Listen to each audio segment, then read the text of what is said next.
Hi guys, for today's video nga ay gagawa nga ako ng pastillas. Sorry nga pala kung ngayon lang ako nakapag-video dahil nga madaming ginagawa ang person na ito. Ano ba ka self? Ito nga pala yung mga ingredients na gagamitin para sa pastillas. At una ko na ngang nilagay ang Bear Brand sa malukong.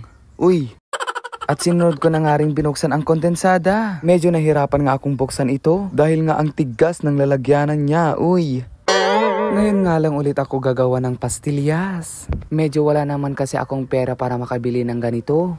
Kaya naman after mga ilang araw ay nakabili na rin ako. Uy! At isa pa doon ay nagre-crave nga ako ng pastillas. Di ko nga rin alam kay self, parating matatamis ang hinahanap. At di ko nga rin maiwasan dahil sobrang hilig ko lang talaga kaya wala naman kayong magagawa. At ayan, nilagay ko na nga yung kondensada dito. Medyo nahirapan nga ako dito, dahil ang tipid ang mga lumalabas dito. Tignan nyo naman kasi self, ang liit yung butas. Ay nung pagkatapos ko ngang nilagay lahat ng kondensada ay in-stir ko na. Ano ba ka self? Sorry guys kung medyo losyang ang tingin ni self dyan. Kasi nga kagigising lang yan. Medyo napagod kasi ako kahapon kasi meron akong ginawa. Sabi ko nga sa sarili ko kung itutuloy ko pang mag-vlog. Kasi nga sobrang pagod ko sa araw na yon. Pero naisip-isip ko na madaming araw na hindi ako nakakapag-video. At isa pa, miss ko na kayo. Miss niyo na rin ba ako? Oy! Sobrang OA mo.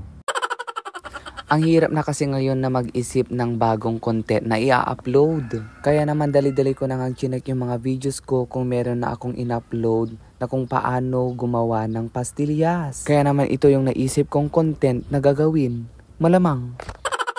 At ayun, bago nga tayong magsimulang magbilog-bilog ng pastillas ay hugasan muna natin ang ating kamay para matanggal ang mga germs. Para mas malinis at safe na kainin ang mga ito. Ganun, uy. At ayan na nga ay mag-umpisa na tayong mag-rolling in the deep of pastillas. Uy, ano daw?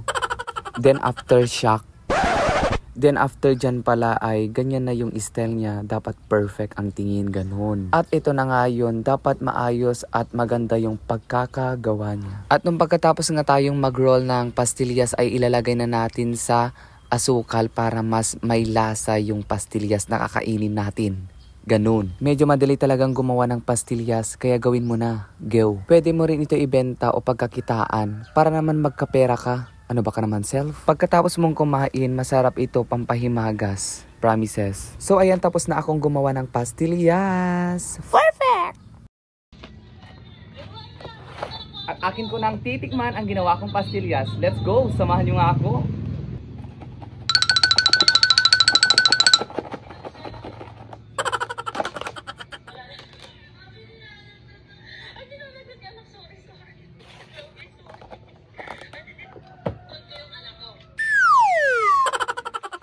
Okay na to.